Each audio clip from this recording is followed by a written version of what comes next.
Hey folks, just wanted to give a little disclaimer before the episode gets started.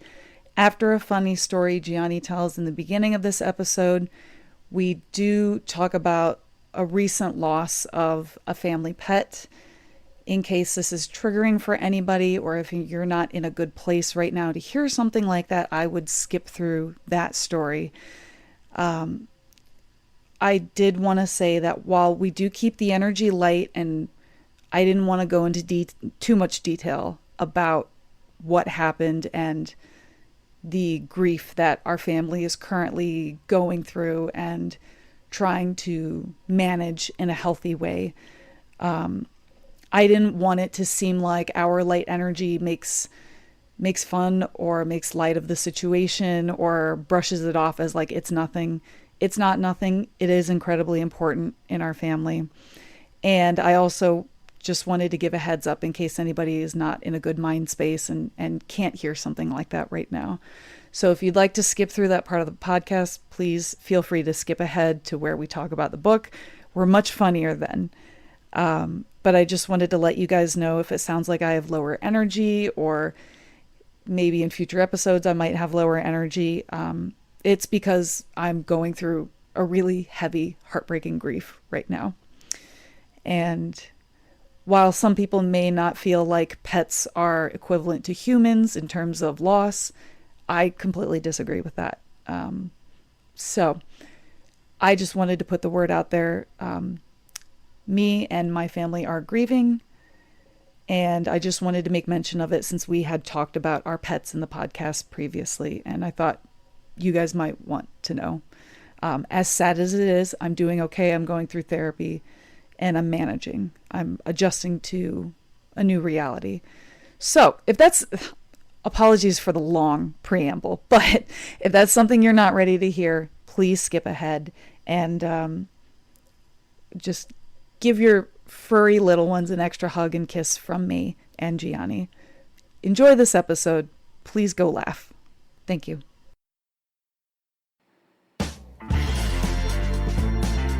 Hi, I'm Cassie. And I'm Gianni. I never finished reading the Animorphs books as a kid, and I still haven't as an adult. And I've never read them. We can't tell you where we live. But we can tell you that we want to revisit these books as adults and dive into what we would keep or change if we were to put it on TV. Two friends, 50-something books. Welcome to morphinbuddies. Nice. And then the music kicks in, and then people are just so ready. Hey everybody, welcome to the next episode of morphinbuddies with me, your host, Cassie Cisnowski, and my amazing, incredible co-host, Mr. Gianni Piss Pants DeMaya. That's me, dude. Did you know that all porcupines float in water? Interesting. Who tested this theory? Snapple. Ah, thank you, Snapple. Did. Snapple did. That's your Snapple fact today, fellas. I got a regular-sized one so that everybody could get a fact. You're welcome. Thanks. Thank you. You're welcome. Yeah, dude. They call me Piss Pants in these streets. It's been a crazy time. I have not felt so inhuman. I feel radioactive this whole past month, but in particular this past week. It's been crazy. Yeah. Do you want to explain to the folks what happened to you this weekend? Oh, I'd love to. I've been telling everybody I know. Set the scene for us. Set the scene. This is the only reason I brought it up is because I knew you'd have a good time explaining it. Oh, yeah. It's my favorite story to tell. As Excellent. my friends keep saying, you can never get canceled because the things that you say about yourself, no one could do better. Exactly. And I'm like, you're so right. Big Dog Case and I, we went to a burlesque show that some of my friends were putting on. And I have a friend who does burlesque. I have another friend who's a producer. So they put their heads together. They did a banger of a comic. It was great. Con inspired show. It was so fun. We had a blast. Yeah. But yeah, it was great. Partway through the show, I had to pee. And it took me a while to figure out where the bathroom was, which was a whole it was saga confusing in and of itself. In the theater. It was very confusing. Just a crazy venue. Whoever set that up wanted me to suffer. Yeah, They were it was planning on it. backstage instead of outside where it should be. It was backstage. If you can call it backstage. Like, I don't even, like, it was just literally right next to the stage. And Yeah, I was it was like, a hallway surely that can't be right. with a slight wall separating from the stage. But the wall was only like maybe chest height. So you could still put your elbows on it and look over it. It was a tight little wall. Yeah. Tight little wall there. Real like, it was crazy because it was like a big space, big venue. But yeah, for whatever reason, they said, yeah, bathroom goes right here. How about everybody who's peeing mid-performance is going to just walk up like they're going to the stage as a threat. But so I went to the bathroom, and it was sort of between numbers. So my friend, shout out to Cassie, she's introducing the act, right? So I was like, damn, I don't want to pee too loud, right? So I sat down on the toilet, which was a rookie mistake, because as I sat down on the toilet, right, it's sorry, it's gonna get kind of graphic, but I have to really paint the picture, right? So my little wiener is peeing directly into the water below, and I don't know if the sound carried, but in my head, it didn't. Loudest sound in the world. In my head, fire hose. I feel the self-consciousness and the cacophony of sound echoing off of my bodice. I was like, no way, this is the worst. So I take my little wiener and I angle it, and I peed it, like trying to pee into like the back of the bowl, like not in the water, right? I'm peeing quieter now, but now I'm peeing suspiciously quiet. So I look down, and what do I see? But I've peed all over the backside of my pants, like straight down the back. So wait, did you get it just between like the seat and the rim? Yeah. So yes, because I've done that once before. And it's not. It's a surprise. Like, it was shocking to me. So I'm standing in the bathroom now. By the way, I'm wearing khaki pants, of course. Yes, of course. So I'm standing in the bathroom now, with pee straight down, like straight down, basically my butt on the pants. And I'm frantically texting my friend Mitch, who's the producer of the show, who's also doing the tech, like actively doing the tech. And I'm texting Mitch, and I'm going, dog, I don't even know how to explain what just happened to me. But do you have another pair of pants? Finally, intermission comes. But, of course, I have to, like, stand there, piss-pantsed, as I run back up to the tech booth and grab Mitch. You were running back and forth a lot. I was like, Joey, are you okay? Sweating, dude. And so then Mitch was like, yeah, I do have another pair of pants. Of course, I explained to Mitch and Case and my other friend Kyle immediately what happened, because I was like, guys, now this saga is still going, but I also can recognize objectively that this is the funniest thing that's ever happened to anybody. Yeah. Because I'm at a burlesque show, and I've peed my pants, but peed my pants while on the toilet. So it is, I mean, it's so multi-layered of how, like just so brilliant, right? I've concocted the greatest sitcom story ever in real life. So I changed into sweatpants. I watched the second half of the show with my illustrious co-host beside me, and on the other side of us, my pee pants. And then we conclude the show. Great show. We have a blast. I'm like, all right, I guess the pants are dried enough, because my friend needs his pants back. So I give him his pants back.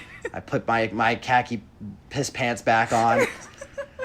And to be fair, they did not smell. I didn't smell anything. Kyle didn't smell anything. Yeah. I mean, suspicious, but for sure. I at that point though, I was like, fuck it, whatever. Yeah. We persist as the horrors do, and we went out to a bar and we had a blast, and it was a great time. We did. It was really fun. It was super fun. Then the nickname just kind of stuck. So Gianni, yeah, they call me all pee pants in these streets. Piss pants Jemiah. And I cannot emphasize enough. I've told every person I know this story, or I've been trying to. I'm trying to just tick off all the boxes. I was like, guys, you won't even believe what happened to me, and it's been a hit every time. So excellent. I can't complain, guys. I'm a little bit proud of you, Gianni, for your stamina, for your relentless dedication into drying your piss pants and then putting them back on. Yeah, you know, I can't. I would love to say it's the most embarrassing thing that's ever happened to me, but honestly, it might not even crack the top 10. It's Yeah, because it it's really one of the wasn't that big a funniest. deal. No, I mean, because It really wasn't. and it's too crazy to have made it up. You know, it's not like I peed my pants and then went and then was like, oh, let me concoct a story to make this seem like, because the story is so stupid. Honestly, the real thing that happened to me makes me seem dumber than if I had actually just peed my pants, you know? So Absolutely. I love it. It's a great story, a great bit. We'll see if it hits with everybody, you know? But so far it's been received very well. Everybody's Did you keep the pants? Oh, of course. They were nice course. pants. Great pants. They're yeah. like $11 off of Amazon, but great pants. Well, everybody put an F in the chat for Gianni's piss pants, but also a Yeah, thumbs dude. up for good job, buddy. Yeah, proud of you. if you liked that story, boy, do we have a book for you. Absolutely. I do want to make a quick little. This is going to be huge whiplash. Apologies for the 180 turn in I guess the commentary here. Piss pants is very funny. I just wanted to let everybody know I kind of brought it up last week on the podcast and a little bit in the past. Unfortunately, I had to make the hard decision to let my cat go last week. It was almost like right after Gianni and I finished recording the last episode.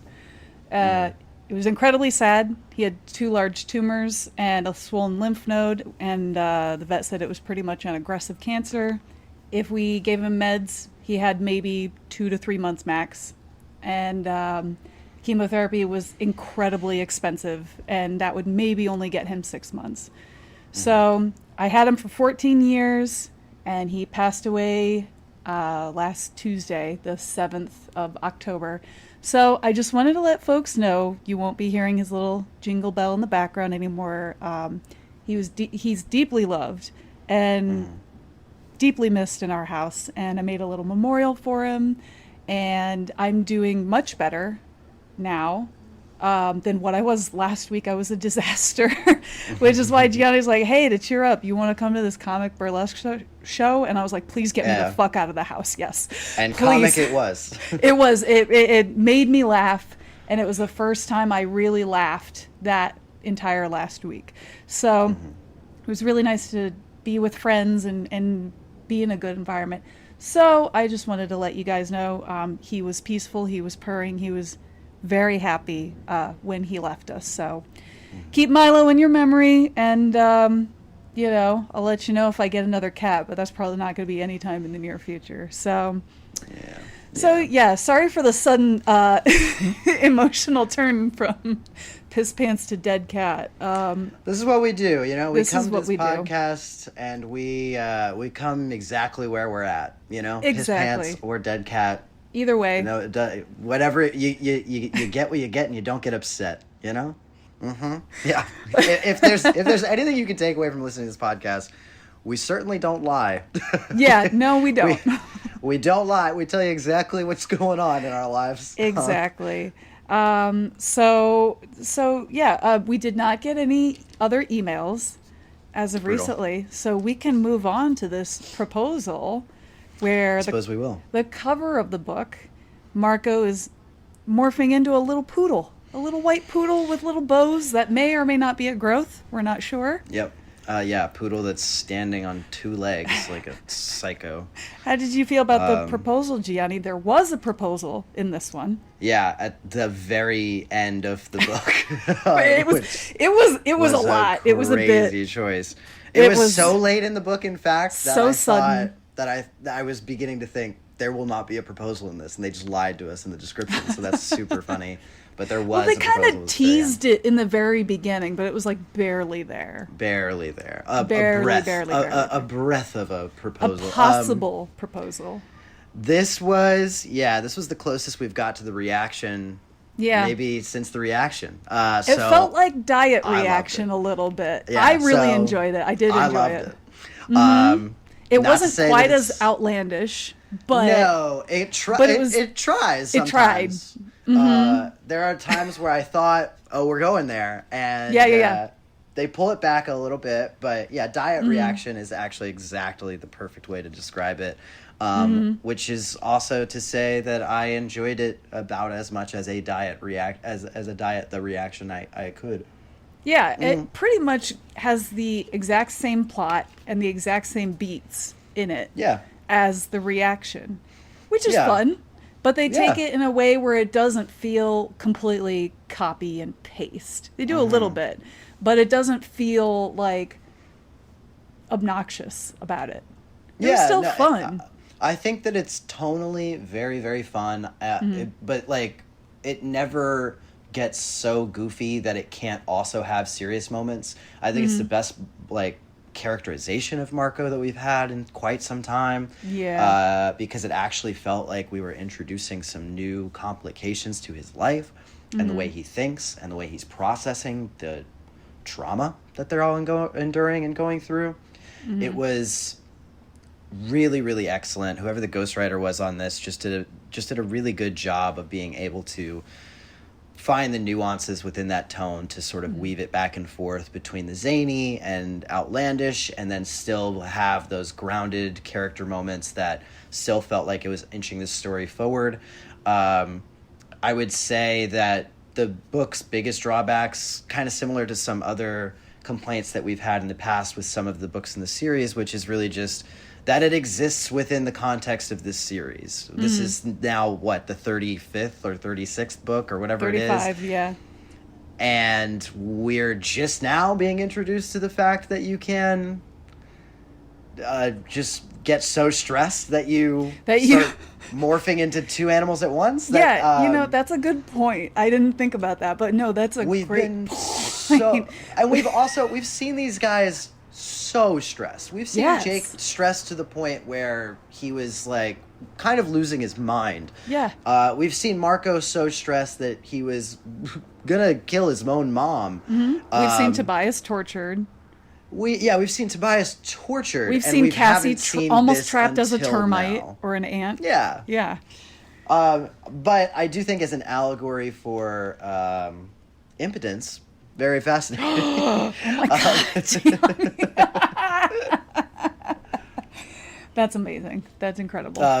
But yeah, I mean, that's really the only drawback of this one. I think maybe they should have just done another allergic reaction to a morph if they were gonna, because we know that is never gonna come back again after the reaction. I've made my peace with it. Yep. But the fact that this plot was so similar, I was like, it should probably just be the same thing, because then at least we already have a precedent set for it. I'm shocked that they just concocted a new reason to do the reaction again. Yeah, so I that was kind of odd. They also, like, when Marco is having problems morphing and the rest of the gang find out, nobody says, "Are you allergic to the dog that you acquired?" Like, that's not anybody's first thought. Like, well, is he allergic to something? We don't know. Is this a delayed allergy? Like, yeah, the they thought just doesn't ask occur. they say to Axe, has this happened before? And he's like, maybe. There's some precedent. We're like, okay, like, what do you mean? We love a non-committal queen. We've all experienced exactly kind of what this is. That would be my first thought, is that, this is another allergic reaction. And if it's not that, then cool, but at least bring up the reaction if you're going to be so close in the storytelling of the reaction. They should have, like, made some kind of mention of it. But I do think it was fun and nice to break up what the series has been so far, which has been a little more subpar than, like, the super fantastic quality that we started out with and have had peppered through. And it was nice to have something a little more relaxed than super serious, world-ending, world-changing torture, all that kind of stuff. Yeah. it was good to have this as a little breather, and especially for a Marco book, because Marco's pretty funny. He's just a goofy Oh yeah. guy, you know. Um, so Yeah. so I And was I enjoying love that. all the stuff that they throw into of him having this philosophy on life that, you know, you could do it funny or you could do it sad. And he's always going to choose to do it funny. I think that the way that he is rattled from his experience that we had seen a couple of books ago when, you know, he was making the hard calculated decision to try to get rid of his mom as a threat, and how that's been weighing on him, and particularly how his dad is able to move on from these things. And at the end of the day, he's still just a kid. Yep. So he's dealing with the context surrounding it of mom is still kind of alive in a sense. If I win this war, I can get her back, but my dad's already moving on. So it just weighs on the already intensified grief of the circumstances. His conversation with Cassie towards the end of the book was, I thought, excellent. Yeah, I thought that was really nice. Just really, really strong dialogue. Cassie and really also shines in this book too, I feel like. Probably the best Cassie book that we have read, I think. I don't even, frankly, I don't even think it's close. I can't think of another moment where Cassie was that impactful to a story in a way that really moved me. I would also say one of the better Axe books as well. The humor that they find with Axe in this book was so top funny. tier. So funny in this. So funny. That there was that bit that they had at some point where he says the same thing he usually says. It's like, we've been in this war for 30 of your Earth minutes. And they're like, Axe, they're just minutes. You live on the same planet as us right now. They're just minutes. They're minutes to everybody. And then he just looks at him and he's like, it's now 31 minutes. 31 of And your I was minutes. Like, this is my guy. Yeah. We love a neurodivergent I love king, him. and Love him. Axe hasn't had the opportunity to shine like that in a while. Yeah, there's so many great things about this book. I don't love cliffhangers, as we know from the David trilogy. Yeah. I don't particularly love how this book has its actual final beat, which is literally, it almost outright says to be continued in the next. But it was, I think by and large, just a great sort of return to form for the Animorphs books as a whole. I haven't ranked it in my rankings yet, but it will be very high. Yeah. I'm very high on this book. I agree. This was fun. It came at like the perfect time when we needed a break from the torture Tobias went through, the serious stuff, the Drode, like everybody, all the new villains that we've had to deal with and throw away, and letting go of Aldrea again, and it's just like, all right, can we have some fun? Can we have some fun up in here? Just a little bit, just a little bit, and yeah, we got it with this book. So I really enjoyed this, and I really appreciated it, and it was a good book to read while I was at work doing nothing. yeah. When I had some downtime. You're so right about how it just feels very refreshing. And it just sucks that it exists in the context of the rest of the series, because you kind of know, one, it's not really going to be very consequential moving forward in terms of the A plot that they're dealing with, and two, it doesn't really make sense that no one else has had pieced together that this might be akin to the reaction, or that no one else has had this kind of thing before. Unfortunately, fiction has to make more sense than reality. Obviously, we all know that, if you and I are both sick with the same COVID-19 or what have you, that we are going to have some symptoms that are very much the same, but there's going to be reactions that our body have that are just going to be different inherently. And everybody knows that that's how reality works to some extent, that everybody's going to experience things a little bit differently. But fiction has to make more sense. If fiction doesn't make sense, then an audience thinks like, well, that it doesn't connect to A to B, and then they get distracted from actually enjoying the plot. And that's kind of what happens here. But minor gripes. I would agree with that. I would tweak that phrase just a little bit, where fiction has to adhere by the rules that it sets. So if you are going to establish this rule earlier on in the series, you have to make sure you stick with that same rule by the end of the series. Yeah. So great example of someone who's terrible at this. If you've ever seen a season of American Horror Story, Ryan Murphy does not, he writes all the rules in the first couple episodes and he's like, you know what? Fuck it. Halfway through, throw it all in the trash and just revamp it and do it all over again.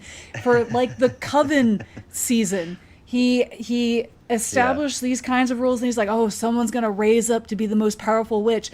And then like 3 episodes left in the season, Stevie Nicks comes in and she's like, ooh, the trials, the 7 trials. And I'm like, when was this established? Nobody told us about this before. Yep.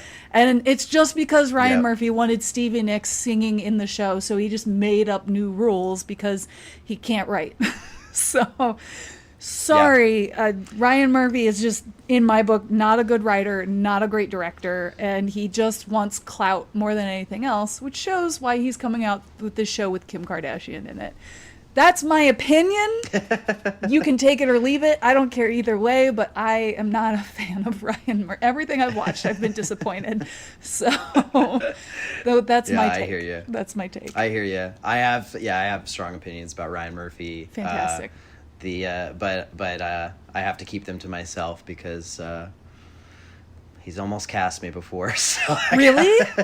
Did he really? I gotta button up. But not that he would ever seek out the Animorphs podcast, the Morphin Buddies. No, certainly not. Yeah, Were you going to be in Glee? Were you going to be in Glee? No, I was not auditioning at the time that Glee was happening. Trust me. Well, I won't. Mum's the word over here. Then. No. I mean, listen, as a guy who gets in trouble for my opinions all the time, I'll certainly talk about Ryan Murphy all the time. No, I mean, yeah, by and large, you're right. Ryan Murphy's a visionary. Mm-hmm. I like his ideas. In the same way that Shonda Rhimes is a visionary. Sure. They're very good at getting projects off the ground. Yes, I agree. Where the projects go from there? I think they need a team. Anybody's guess. Yes, I think they need a team to help wrangle them in a little bit and be like, okay, well, we need to stick with the narrative and make sense of the rules. And I think as long as they have a team to help them stay where they should be, then at a certain the show's point, going to be a success. At but a certain point, they why don't. have a team when you got an ego? You know what I mean? Exactly. No, that's a good point. Yeah, good point. People keep watching them, so who cares, right? Exactly. They're always going to be another one. That's true. So anyway, should we dive into the proposal? Yeah, let's. And get into it. There's a lot of spinning plates here, so we got to kind of mark through them. But so the book opens with Marco, and he's playing PlayStation with his father. Also, he calls a PlayStation controller a PlayStation gamepad, which I thought was weird, but that was just me. Definitely written by someone who's played video games before. Fellow kids. I think it can be called a gamepad. It's not incorrect. Yes. It's just Yeah. no one says that. So that was... And it's also close to like when people say, oh, you have to use the D-pad. Yeah. Then like people who play video games, they understand what you mean. You may hear that, but that's not the entire controller. Yeah, I was like, this is weird. But he's, kicking his dad's ass in some game or other. His dad gets interrupted by a call. He's smitten on the call. Marco tells us that he's been dating again. It's one of his, I think, math teachers was what he said. Yes, Nora. Nora, the math teacher. And his dad is getting super smitten, and Marco's getting super disgusted by it. He turns on the TV, and what does he see on the TV? But he sees the self-help guru, talk show, Tony Robbins adjacent, I guess, for this type of era. And he's fielding calls from audience people, and one of the calls asks, how to sort of get right, or what they can do, and very creepily he sort of stares down the barrel of the camera and tells this caller that they should go to this thing called The Sharing, that The Sharing would be a lovely organization that could really help them benefit and get better in life. So Marco obviously is, flags go up. His dad gets done with his phone call. Oh, sorry, go ahead. I kind of imagined him as like He looks exactly like James Lipton, but with a ponytail. But like a ratty, thin, small ponytail. I could see that. Yeah, One I of was those thinking where like it's like, why don't you just cut the ponytail off? Like, you Yeah. have almost no hair. yeah, I was thinking like Cut David it off. Dalsmashian in Late Night with the Devil or something like Oh my that. god. Yeah. Oh yeah, I could see that too. Love that movie. Great Obviously, movie. way more of a period piece, but that was just who I had in my head. But Yeah, that's a good idea. yeah, so Marco's gonna go meet up with the rest of the gang. His dad gets a little upset that he's just rushing out yet again, but his dad lets him go. There's some tension there, but Marco's not acknowledging that it's related to the girl that his dad is seeing. He's instead just sort of burying his real feelings down, and he's just saying, "No, I just want to hang out with Jake, but I gotta keep focused on the mission," blah, blah, blah, whatever, stupid. And then so Idiot. they go and they're talking about how they can deal with this guy. I'm blanking on his name. Do you have his name written down? It was a very. Every time they talk about this guy, too, they have to say, like, all three of his names, which I thought was funny. Oh, William Roger Tennant. Yes, William Roger Tennant, of course. How could I William Roger forget Tennant. such things? William Roger Tennant. Yeah, so they have to figure out what can they do about Tennant. Their immediate go-to idea is they need to get him off the air. And the only way that they can think to do that is basically, this is, I guess, in the late 90s or early 2000s, but they're going to try to get him canceled. Yes. they're Also, before he goes and meets everybody, he tries to morph and he fucks up. Yes. Yeah, Where, I can't remember why he was morphing. Oh, he was morphing to get to the meeting, to right? leave. Yeah, He was trying to morph into an osprey, and he ends up morphing into part lobster, part osprey. and he was just like, what, and then he ends up riding his bike to Cassie's instead, and he's like, not doing that again, not Yeah. doing that. So, and of course he doesn't tell them. Doesn't say anything. Yeah. Which, for any other character, I think I'd be frustrated by, but for Marco to be like, that was weird, and I'm a little insecure by it, I don't mind it because it feels in tune with the character at least. But also, again, very strong allegory for impotence, no? A little bit. I think you might be right. It might be a little bit right. I'm just saying, I'm so distracted, I just can't morph anymore. It's Oh like, my god, I'm yeah. so distracted. We know what you're saying. But so yeah, he goes to the bar and they're trying to figure out how to get Tennant. They come up with they're like, oh, we got to get dirt on him so that we can, leak it to the news and get him canceled. And because they also somehow that's easier than proving that he has a yerk in his head. But they also once again mention that Axe is strangely attractive as a human. And I love how they say this every single time Axe is in his Very human weird. morph. They're just bewildered by how beautiful he is. And Yeah. I just They want to also- see. I want to see. they also, every time they describe Rachel, they always seem to describe her as being like an actual, I don't know, WWE. like every time they talk about Yeah. Rachel, I'm like, she is, I guess, more like edgier in her personality than the rest of the group. But the way they describe her, they're like, yeah, she'll kick the shit out of anybody. yeah, Like, I wouldn't okay, cross relax. her. It's Yeah. like I've seen her do that one time, and it was when the shit kicker personality was literally split in half with the kind personality. So I don't know if I buy it, but sure, guys, go nuts. Anyway, they decide to go to Roger Tennant's house to surveil him, to And they see tell if us they the can dig up some plan. dirt. They tell us the They plan. do tell us this plan. They don't later, but they tell us this one. Yes. So Yeah, they decide. yeah, they're like, we're gonna get some infiltrate. We know that he really likes, or at least the real guy before that he was yerk infested was a philanthropist, donated a lot to a lot of different like wildlife conservation efforts and whatnot, and has a bunch of birds. like finches and parakeets, like really small little chirpy birds that I have never ever wanted to own in any capacity because they're just to me they're very pretty, but they're just so noisy, and I just I like my quiet, my space, I get it. As someone who had two birds growing up, what my I can God. tell you is that the noise is far less what's the word? Annoying. Then the smell of birds is shockingly not good. Not what you'd expect. What kind of birds did you have? I had an African gray. Both birds were African. Oh my grays. God, those are hard birds. Okay, those aren't birds; those are parrots. Yeah. Those are so. A bird is a smart bird, though, and as we know, so they're the same. But I understand the sentiment. But as we know, a bird is a bird, and a bird is a bird. A bird is a bird. And you're right. Bird is a bird. But totally get where you're coming from. But yeah, we had Mr. Gray and we had Lucky, and they were very sweet. Except not super sweet, but they were sweet. And were they like family pets or were they like yours? Family pets. Yeah, it was okay.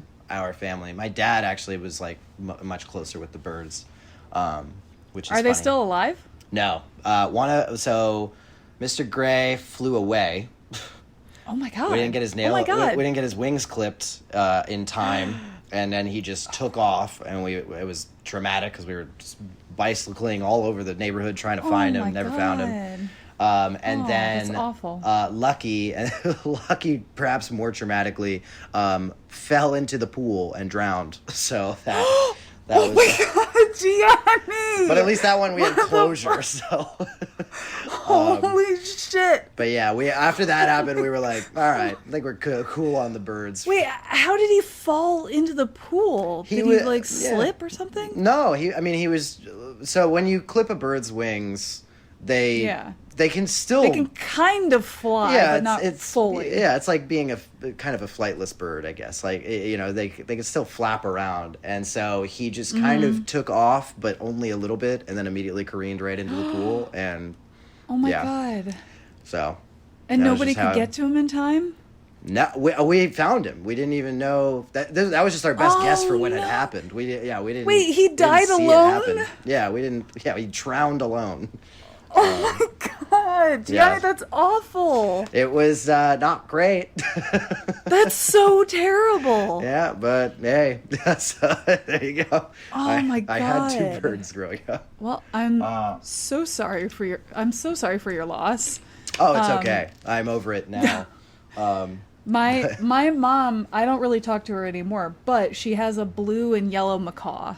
And if you've seen those before, if you know huge. the famous giant red parrots, when you think of a giant red parrot, imagine the one that is blue and yellow, and that's the one that my mom has. And he is super intelligent, but my God, he came from an abusive home and he screamed so like your eardrums felt like they were rattling in your head at the very beginning. And that was awful. And then he's gotten better. He doesn't really scream so much anymore, as far as I know. But yeah, those birds are very difficult to take care of. They are a lot. Yeah, birds are intensive. Yeah, I can't They're do the also very long-term prickly. birds. They can be, yeah. Yeah. But I guess it's like a cat, They have very distinct personalities, so sometimes you can get one that's super nice, and then sometimes you can get one that's super not, That's true. That's true. But yeah, anyway. I'm glad we could trauma bond over dead pets. Yeah, I mean, Jesus. I can tell you, many a story about a dead pet, unfortunately, but what can you do? Anyway. So they decide they're going to take one of his birds and they're going to morph the birds and follow him around constantly. I guess Eric the Cheese just picking up the slack with the. Yeah, we don't even mention him anymore. Now it's just now they're just like, yeah, it's just assumed. That's how they get away with it, of course. Yeah, exactly. So they morph squirrels. They go into the house, and Rachel and Marco both grab birds and they morph. And they morph into the birds, and William Roger Tennant comes in, and he's clearly on the phone with the Visser. Yeah, I think the first thing he says on the phone is Visser. Yeah, exactly. Hello, Visser. So he's talking with the Visser on the phone, and then Marco, as a bird, hops onto William's desk and just starts chirping. And then as he says he can't stop it, he's just chirping and chirping and chirping and chirping, and he can't stop himself. And then William Roger Tennant is like, what? hey, bird, shut up. And he's like, no, Visser, I can't kill the bird. That looks suspicious. This guy loves birds, so I can't do that. And then he hangs up the phone with the Visser, and he picks up Marco as the bird. And he's like, are you an Andalite bandit? Maybe. What's your name, little guy? And I'm like, okay, if this is a parakeet or like a finch, they don't talk. They can't talk. So it's like, you can't get him to say his name. So Marco was going to be screwed either way. Well, he could theoretically do it telepathically, but that's true. But like, that's not what a normal bird would do.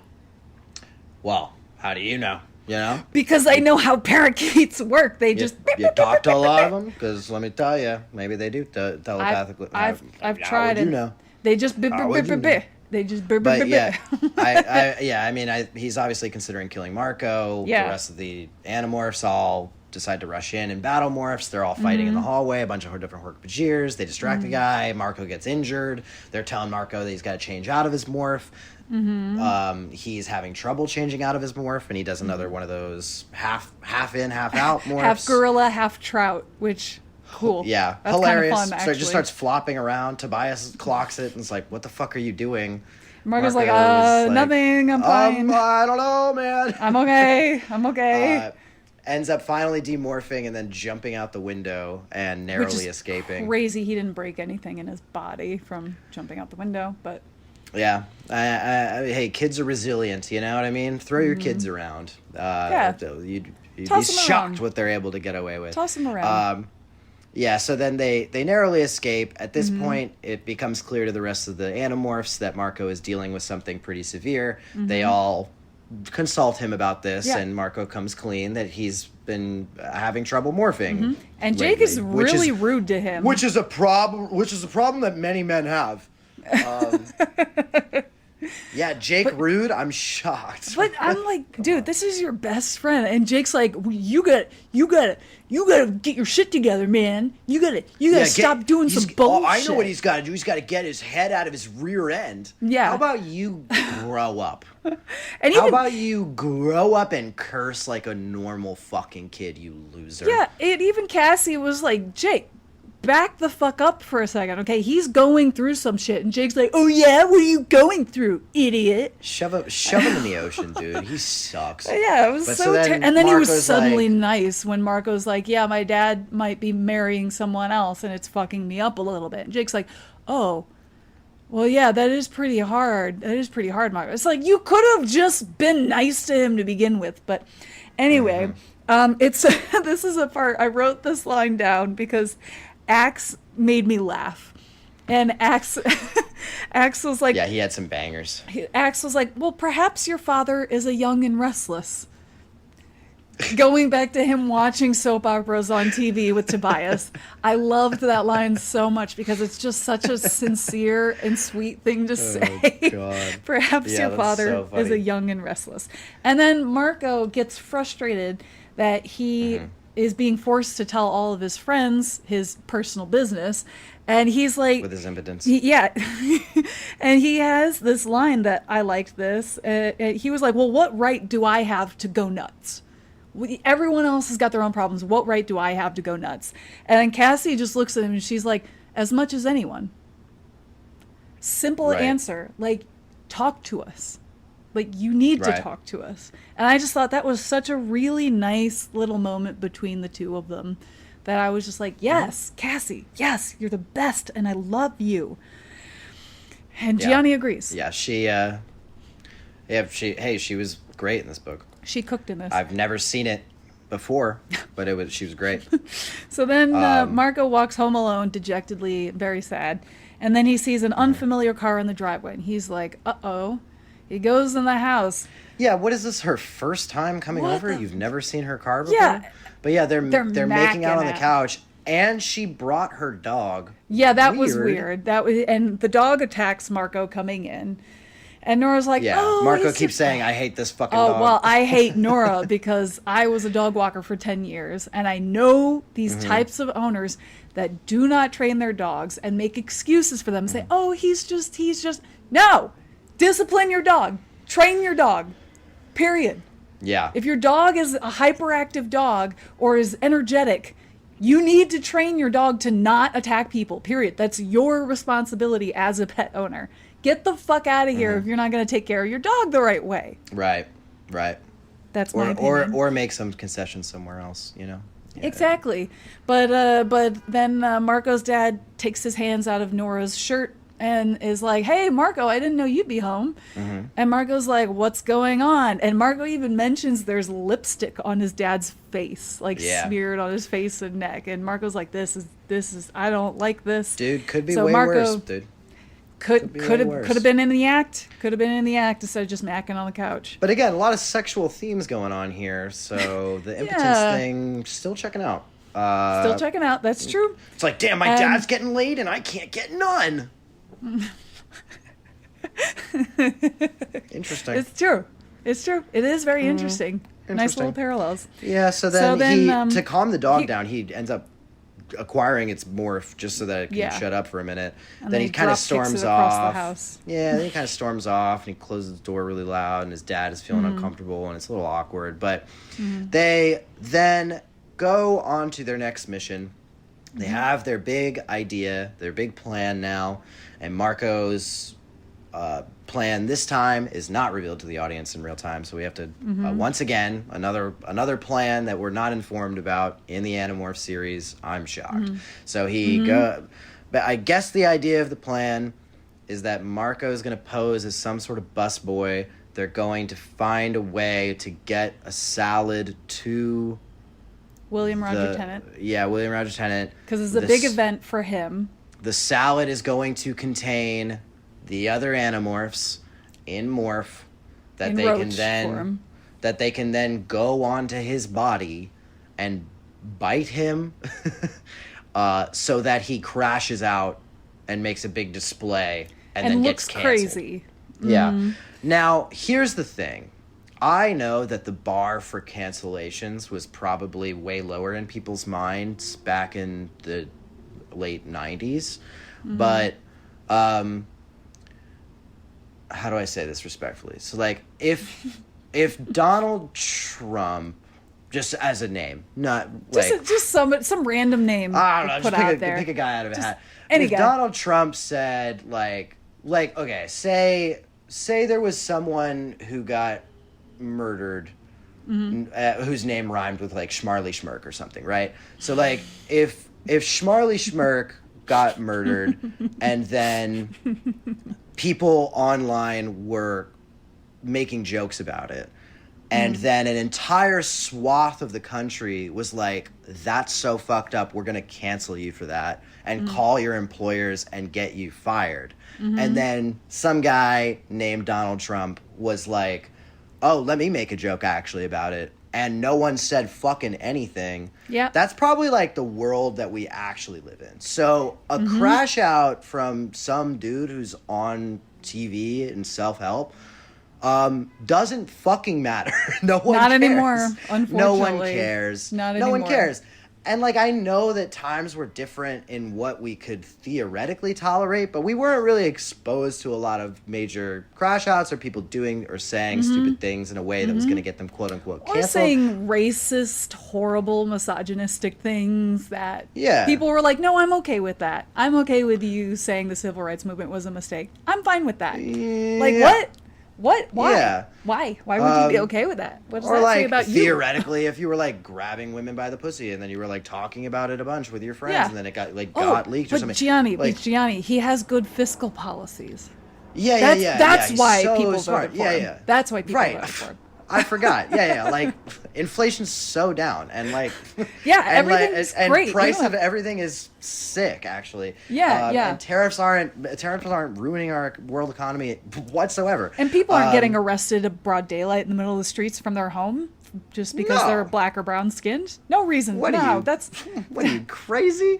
But listen, the folks, point is the point. The point is that I know that times are different, and I know that this could theoretically be a good idea for the time. there's just no way that some guy being like "fuck" at some dinner is gonna get everybody to be like, "We shouldn't hire that fella." Yeah, exactly. So We've been too desensitized. desensitized. We've been too desensitized.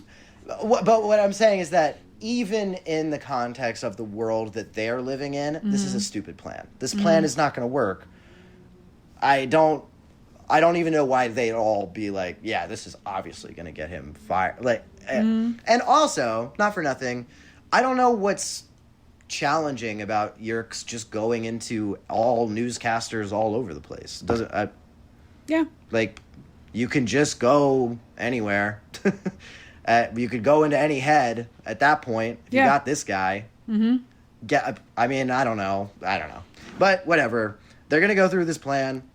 They meet a very eccentric chef guy. Oh, the French chef. Yeah, that is fully convinced that Marco is a busboy, which that helps he's never him get away seen with before. it. But he's also so fucking annoying. Like, this guy is like Marco's like, well, the salad for... And he's like, oh, that is not a good salad. Yeah, cancel me, French people. That's what you fucking sound like. But so then... I don't think anybody in France listens to this. We got Germany, we got Japan, we got America. I think that's it. Oh, well, I'm making sure that nobody in France listens to this. I'll tell you that right now for free. How dare you! How dare you! Ooh, Liverpool, whatever. Fucking no. Your hat's like dorky as shit too. You don't like the beret? Fuck no, dude. Beret Gianni, never you worked could on rock nobody. a beret. But beret never.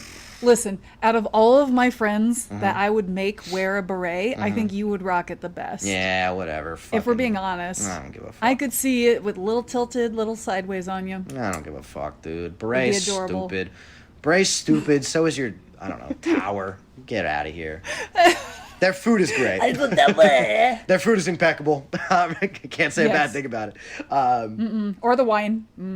Incredible. Yeah, Love fuck. it. They really Love got... But you know what? You have too many good things. Fuck you guys, dude. So then... They can riot for one day and then get their rights back. We gotta learn some lessons for them. Must be nice. Must be nice. Try suffering. Be really nice. Fuckers.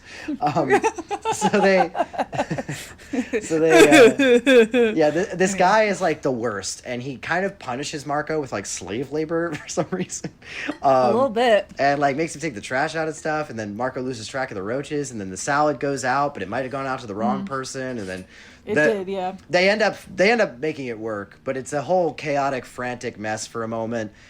They get on his body as he goes up to deliver his speech. As fleas, though. They get on his body as fleas, which... Yeah, but I also don't know how you would feel a flea biting you. Like, how do you... I don't know think you either, feel a flea biting you. But I've also never experienced fleas, so I can't really say. I haven't either. But I haven't either. But yeah, I would think it's probably too small to notice. But the guy muscles through it, and they're like, "Wow, I'm shocked that he was able to get through that. We're gonna have to find another way." But this plan failed. So then they go out. They just leave. Yeah, they just leave. Because the next time we come in to see them, they're just not there. So they're somewhere else. And then Cassie has a conversation with Marco. She comes over to his house, and she's like, I'm so sorry, because I did forget. Actually, my favorite part of this whole book happens in this last segment, which is when Axe, to save the plan, morphs into a human, and then they tell him to clean up the plates, and he misinterprets it as... that he needs to literally start licking the plates. So he's just going up to different dinner guests and start licking the plates. I was like, this is the reaction I needed. And then he's like, I'm trying to clean, but they're not letting me. They're mad. Why are they mad? Electric. It was incredible. Truly. That was amazing. As I like to say lately, you picked a crazy day to be born yesterday, you know? And wow, what a moment. What a moment. What a but time again, for Axe. also worst kept secret ever that's there at the end. Where it's like, at this point, fully agree. How is anybody? Also, Marco has a whole thing where he's half morphing again in this occurrence. Oh yeah, and gets caught, but nothing comes of it. But yeah, sorry, you were saying about Cassie and Marco scene. This is a good scene. yeah, this is a really good scene. And Cassie basically comes in and she's like, Marco, listen, the reason you're upset is because of the patriarchy, which is the same for all of us. We all hate the patriarchy, and it's telling you to force your feelings down and to not talk about them and to tough it out. And you don't have to do that, buddy. We don't have to bend to the patriarchy. We can support each other in a loving and supportive way, and we can care about each other, and things will be better. You will feel better. And it doesn't become what's the right word? What's something that turns into rage because you never processed through the emotion? Oh. You know what I mean? You know how like a I don't know, like a trauma that you can't get over or something, or that you don't work through. Yeah, there's some kind of phrase that I heard once that's like some kind of emotion that if you don't deal with it, it gets in your body and it comes out when you get easily angry about things. And then you're like, well, why am I always angry?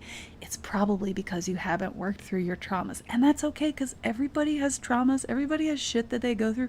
Talk to somebody. Please talk to somebody. Please talk to somebody. Doesn't mean you're weak. Doesn't mean you're sad. It doesn't mean that people are going to look down on you. The people who really love you are going to support you. So that's my little bit. Yeah. That's Also, pretty much what Cassie rub one says. out every now and then, you know?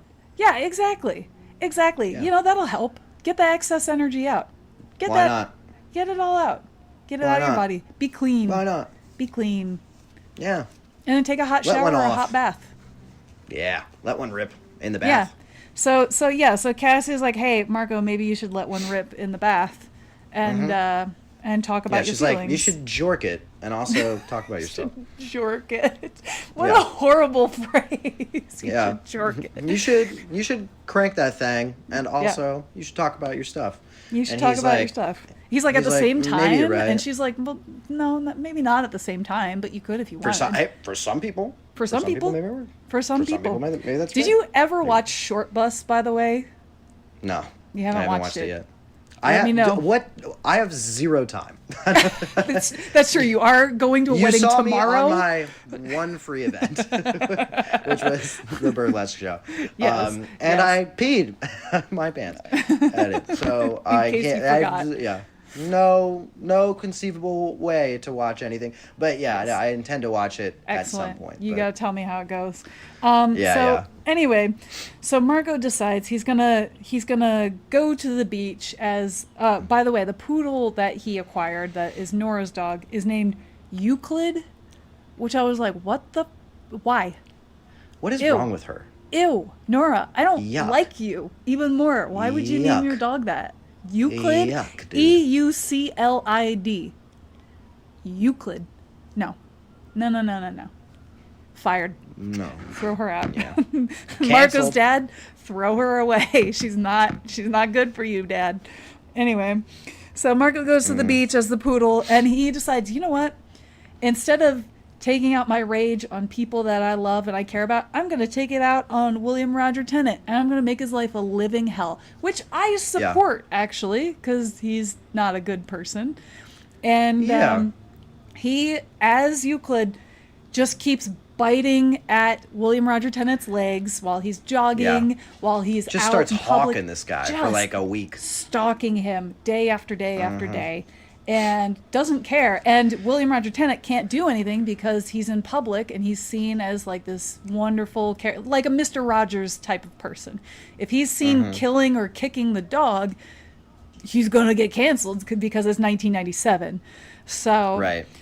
I don't know why he doesn't just plan that the other Yerks back him up on something, Don't know. dress as a Leave him out to animal the handler wolves. of some sort, get this dog, just any plan. No. Because now it's happening so consistently that it's like, oh, okay, well, I know at least where the Antelope Bandits are going to be. They're going to be hawking me for the next week. So, yeah, let's trap them or something. But no, they don't come up with any plan. mean, he just suffers this. At least this is consistent with, if we go back to Jake's book where Tom tried to kill his dad, and they're like, well, we can't do anything for you if you're going to be gone for 4 days. Sorry.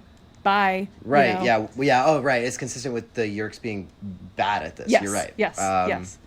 Which again, is not what the books tell us about the Yerks. But they are bad They at this. they just They're don't give a terrible. shit about the individual.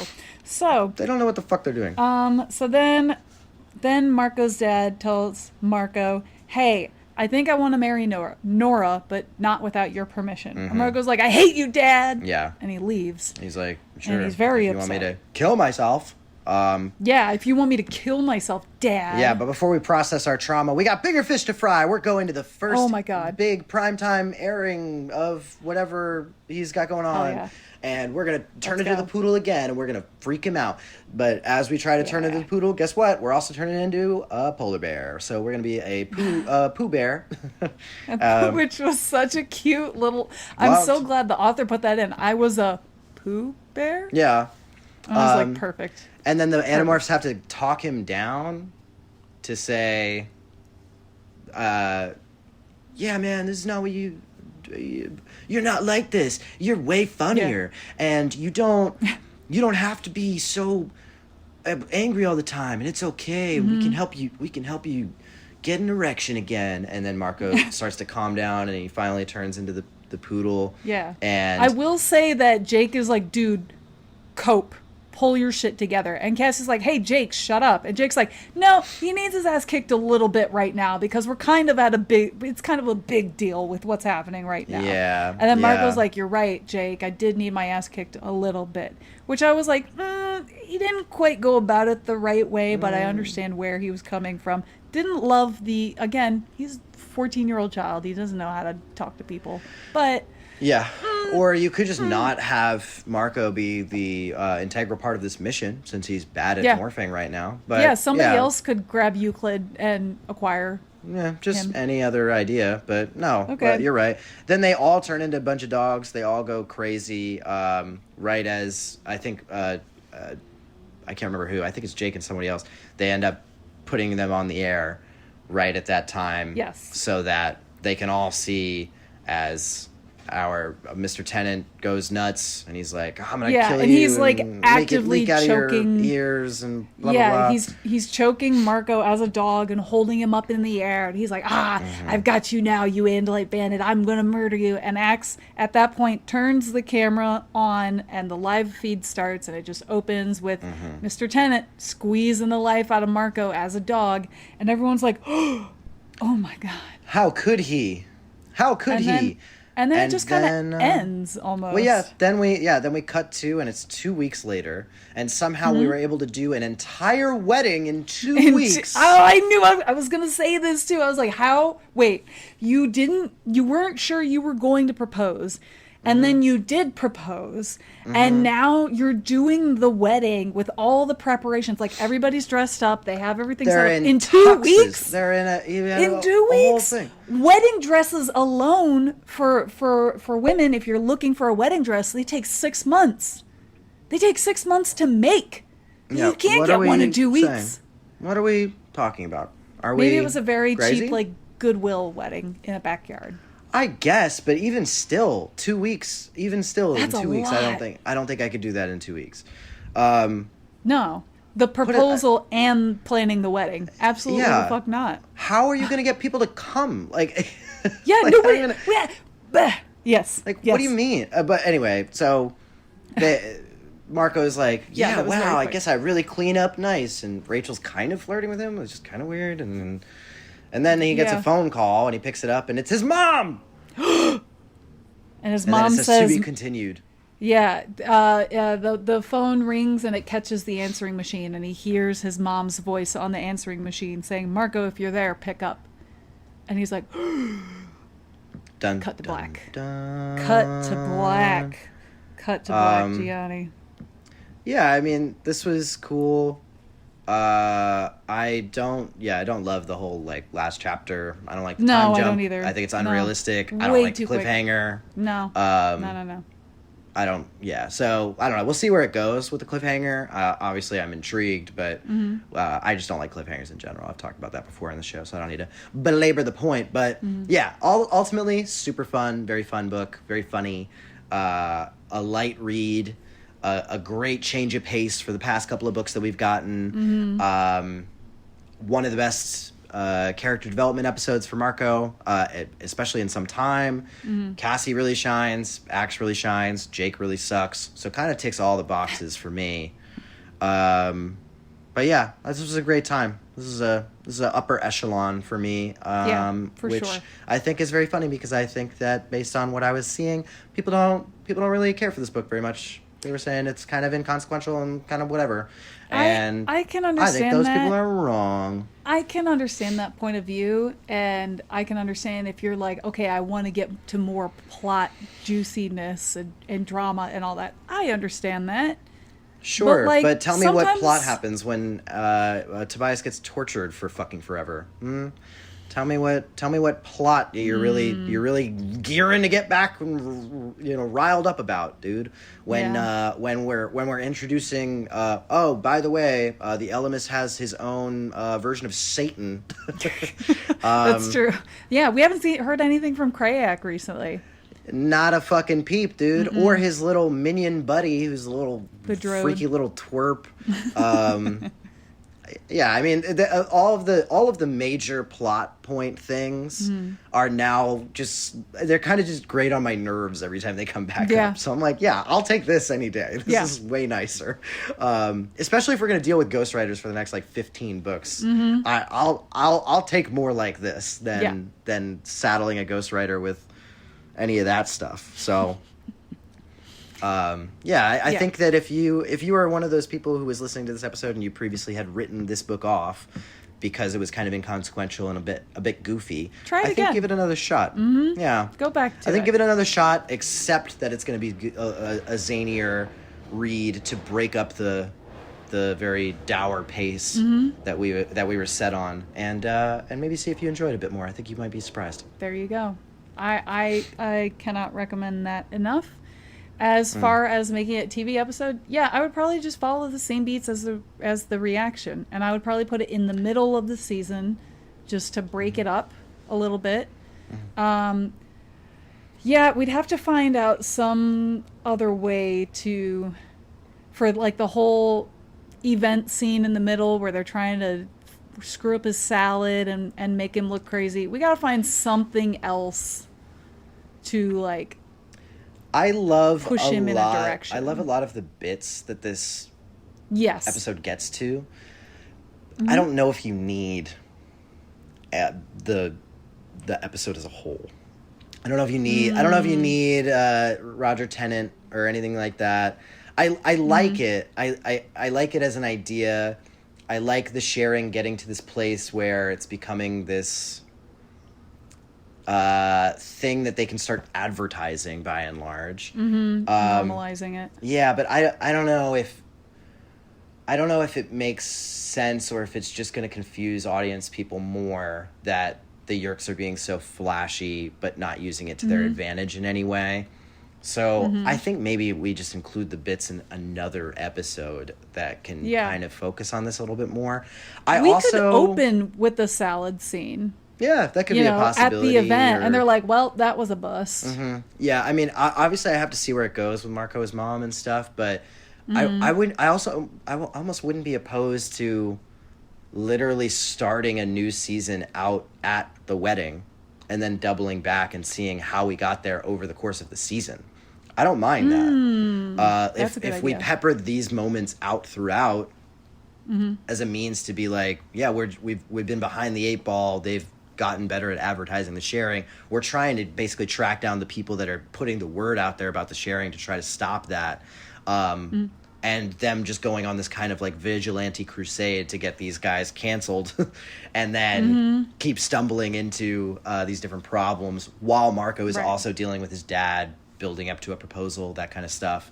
Then it even makes a little bit more sense with the pacing too of the wedding and all that, and you can kind of ease into Nora as a new character.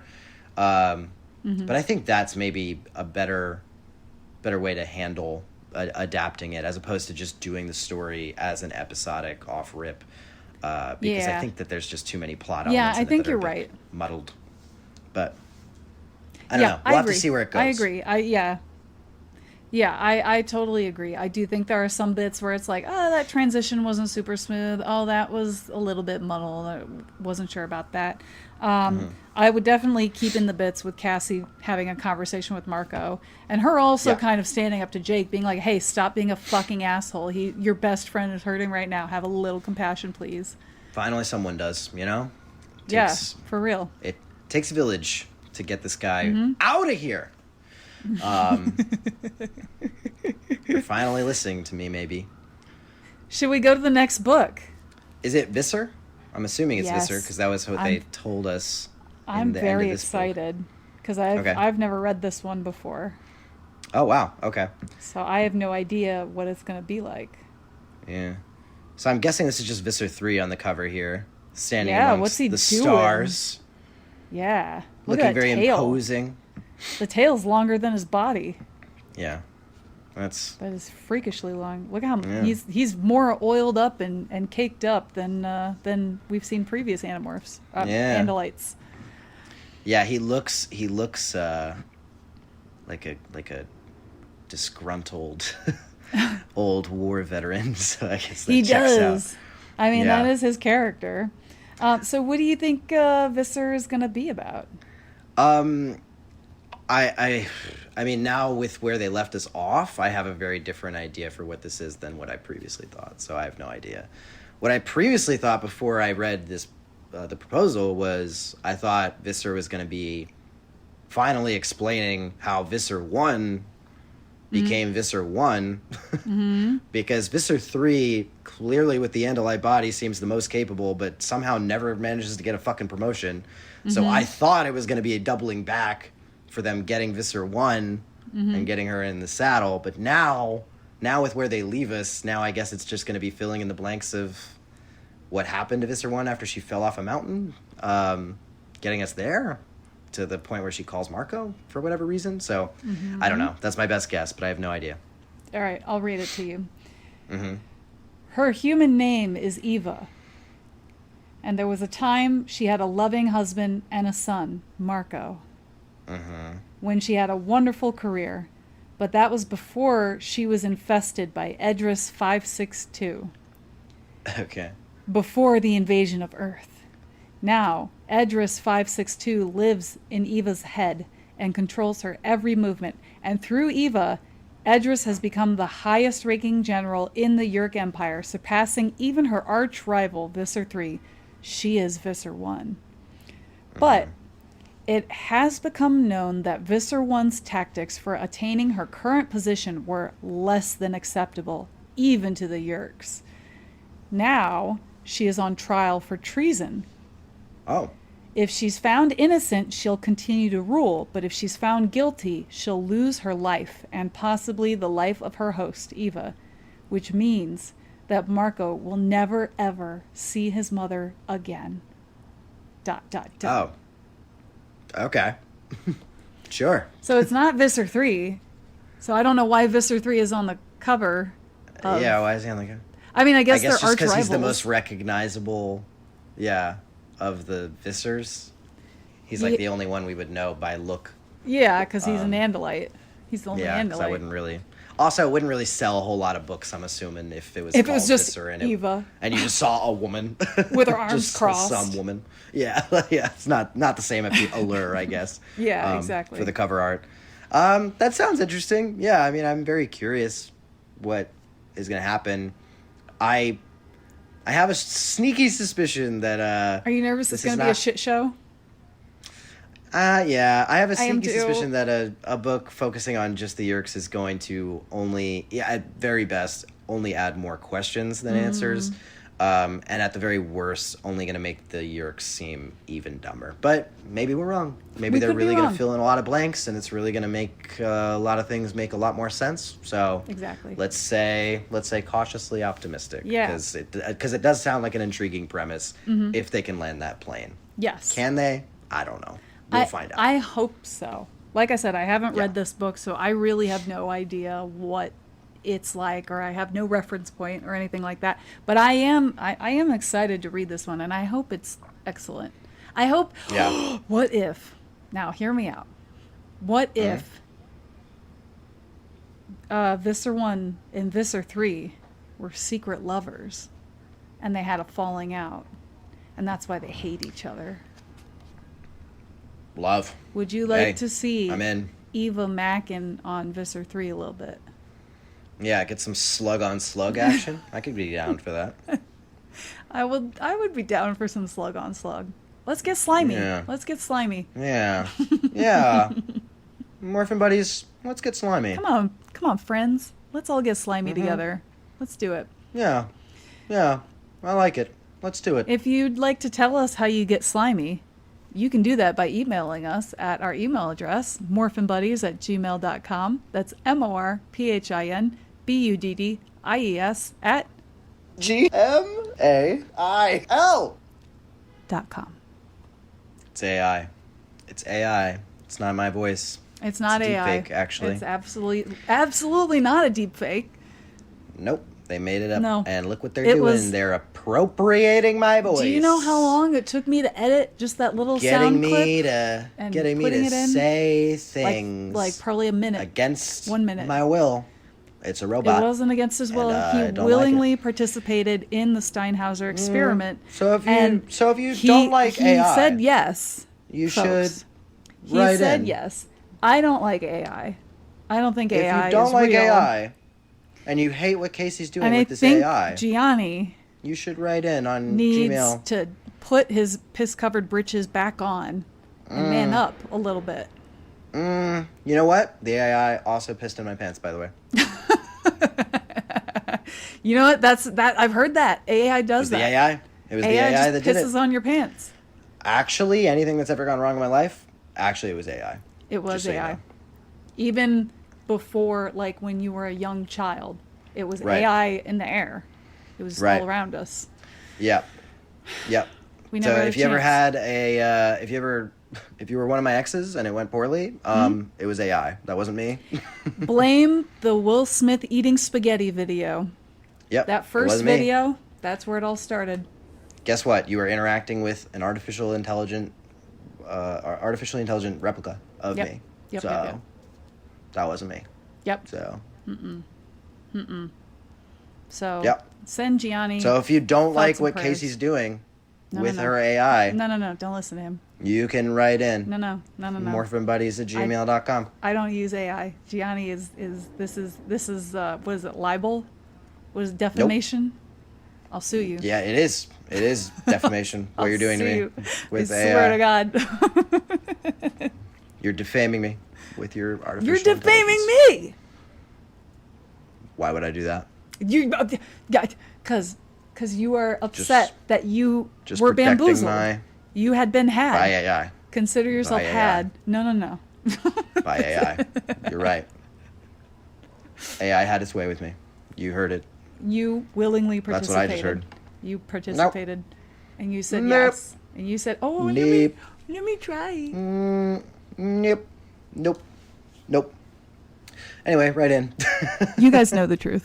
Yes, write to us or don't write to us and just listen. And we are happy to hear from you or not hear from you. Thanks for listening and downloading the episode and just listening to our goofs. And we'll see you in the next episode of Morphin Buddies with Visser. You gotta say it scary, Gianni, because you have a deeper voice than me.